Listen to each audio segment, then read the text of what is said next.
एक आदमी और उसकी पत्नी चिड़िया घर घूमने गए। वहां उन्होंने देखा कि एक बंदर अपनी मादा के साथ बड़े जोश से खेल रहा था।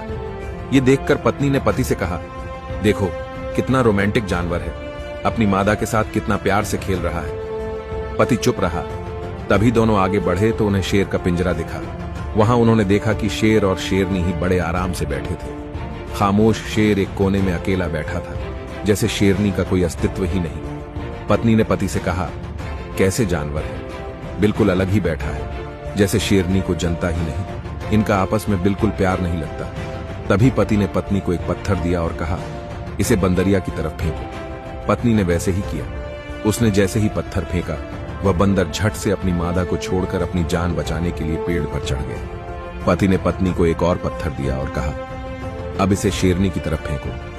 पत्नी ने फिर वैसे ही किया और उसके पत्थर फेंकते ही शेर दहाड़ता हुआ अपनी शेरनी के लिए चला आया। दोनों ही जानवरों की प्रतिक्रिया समझाते हुए पति ने पत्नी से कहा, बंदर की तरह झूठे और असंवेदनशील लोग अक्सर अपने खोखलेपन को छुपाने के लिए इसे तरीके के दिखावे और रोमांस का ढोंग करते हैं। वहीं कुछ लोग शेर की तरह होते हैं, जो दिखावे से तनाव मुक्त होकर अपनी जिंदगी को आराम से जीते हैं। और इसी तरह समाज में भी हमारे पास आजकल बंदर ज्यादा और शेर कम दिखाई देते हैं।